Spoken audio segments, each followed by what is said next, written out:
नमस्कार। आज हम महाराष्ट्र के उच्च शिक्षा परिदृश्य को थोड़ा गहराई से समझने की कोशिश करते हैं। जी हाँ। खास तौर पर उन छात्रों के लिए जो सीईटी सेल के जरिए इंजीनियरिंग में एडमिशन लेना चाहते हैं। हाँ, और हमारे पास महाराष्ट्र के विश्वविद्यालय और संस्थान नाम का जो दस्तावेज है उसके कुछ हिस्से हैं। अच्छा।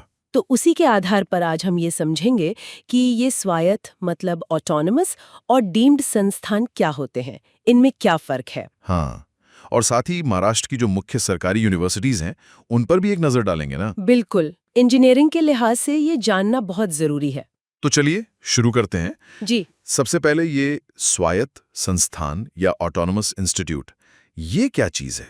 ये कोई अलग यूनिवर्सिटी है या बस एक टैग जैसा है? नहीं, ये यूनिवर्सिटी नहीं है, ये समझिए एक दर्जा है, एक स्टेटस। अच्छा, स्टेटस। हाँ, जो यूजीसी मतलब यूनिवर्सिटी ग्रांट्स कमीशन हाँ हाँ। या फिर जो राज्य सरकार के संबंधित संस्थाएं हैं वो उन कॉलेजों को देती हैं जिनका प्रदर्शन बहुत अच्छा होता है। मतलब जो पहले से किसी यूनिवर्सिटी से जुड़े हुए हैं, अफिलिएटेड। बिल्कुल, ये कॉलेज अक्सर किसी बड़ी यूनिवर्सिटी से जुड़े होते हैं, लेकिन इस स्टेटस की वजह से उन्हें पढ़ाई लिखाई के मामलों में थोड़ी ज्यादा छूट मिल जाती है। छूट मतलब शैक्षणिक आजादी।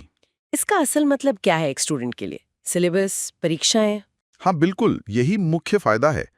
स्वायत्त कॉलेज अपना कोर्स, अपना सिलेबस खुद डिजाइन कर सकते हैं। ओह, उसे वो इंडस्ट्री की जरूरत के हिसाब से जल्दी जल्दी अपडेट भी कर सकते हैं। ये तो अच्छी बात है।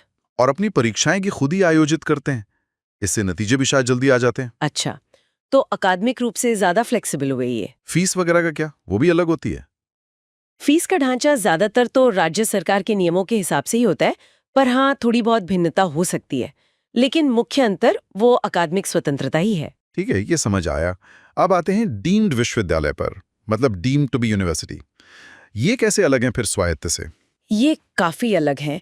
डीम्ड यूनिवर्सिटी का दर्जा उच्च शिक्षा विभाग देता है यूजीसी की सलाह पर, अच्छा। और ये उन संस्थानों को मिलता है जो शिक्षा और रिसर्च में बहुत ही उम्दा काम कर रहे हों। इन्हें लगभग एक पूरी यूनिवर्सिटी का ही दर्जा मिल जाता है। पूरी यूनिवर्सिटी का दर्जा मतलब सबसे बड़ा फर्क ये है कि अपनी डिग्री खुद दे सकते हैं। स्वायत्त कॉलेज डिग्री उसी यूनिवर्सिटी की देते हैं जिससे वो जुड़े होते हैं। ओह, ये तो बड़ा अंतर है।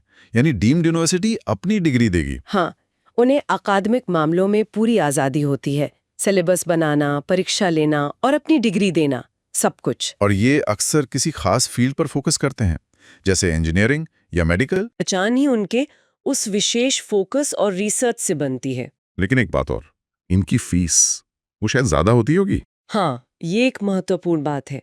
अक्सर डीम्ड विश्वविद्यालयों की फीस राज्य विश्वविद्यालयों या यहाँ तक कि स्वायत्त कॉलेजों से भी ज्यादा हो सकती है। तो मतलब ये हुआ कि अगर सीईटी के जरिए किसी छात्र को एक अच्छा स्वायत्त कॉलेज भी मिल रहा है और एक डीम्ड यूनिवर्सिटी भी, तो सिर्फ डीम्ड नाम देखकर फैसला नहीं लेना चाहिए। बिल्कुल नहीं।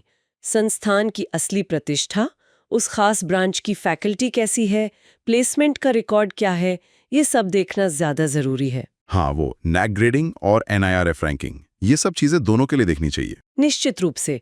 अब महाराष्ट्र के कुछ प्रमुख राज्य विश्वविद्यालयों की बात करें, सीईटी में तो इनका बहुत बड़ा रोल है। हाँ बिल्कुल, ये तो महाराष्ट्र सरकार की यूनिवर्सिटीज हैं, राज्य की हायर एजुकेशन की रीढ़ है। तो सबसे पहले दो बड़े और पुराने नाम लेते हैं, मुंबई विश्वविद्यालय और सावित्रीबाई फुले पुणे विश्वविद्यालय। हाँ, मुंबई यूनिवर्सिटी तो बहुत पुरानी है, 1857 की। जी, और बहुत विशाल भी। इंजीनियरिंग की कई स्थापित शाखाएं हैं वहाँ। और एसपीपीयू पुणे, जिसे पूर्व का ऑक्सफोर्ड भी कहते हैं, हाँ सुना है। वो अपनी मजबूत अकादमिक साख और इंडस्ट्री कनेक्शन के लिए जानी जाती है, खासकर इंजीनियरिंग और टेक फील्ड में। और कोई ऐसी यूनिवर्सिटी जो खास तौर पर सिर्फ टेक्निकल एजुकेशन पर ही फोकस करती हो? हाँ, है ना। Doctor Baba Saheb Ambedkar technological university यानी डीबीएटीयू लोनेरे में। डीबीएटीयू? ये एक स्टेट टेक्निकल यूनिवर्सिटी है। बहुत सारे इंजीनियरिंग, फार्मेसी, आर्किटेक्चर कॉलेज इससे जुड़े हुए हैं।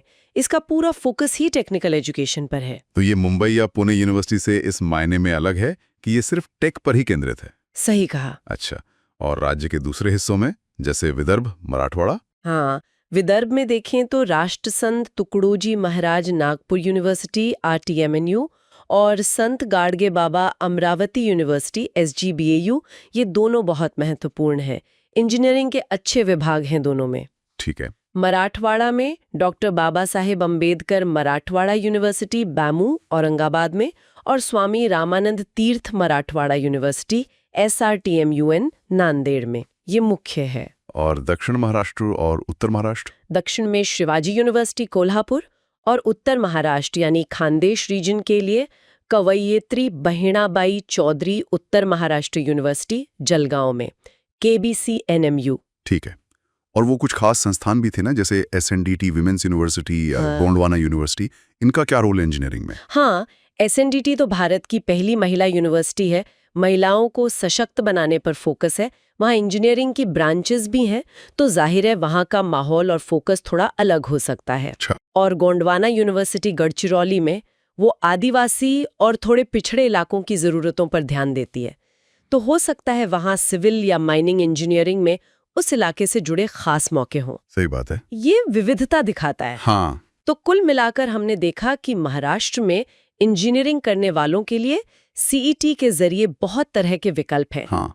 ऑटोनॉमस कॉलेजेस हैं जिनमें फ्लेक्सिबिलिटी है, डीम्ड यूनिवर्सिटीज हैं जो विशेषज्ञता और अपनी डिग्री देती हैं, और फिर ये बड़ी सरकारी यूनिवर्सिटीज हैं, हर क्षेत्र में फैली हुई, अपनी अपनी खासियत के साथ। बिल्कुल। और यहाँ एक सोचने वाली बात ये भी है कि महाराष्ट्र में इतने विशिष्ट संस्थान क्यों हैं?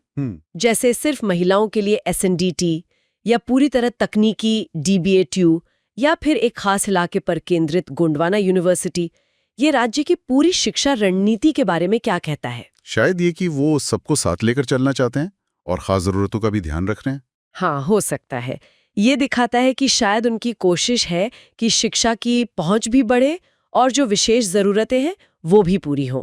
इस पर विचार किया जा सकता है।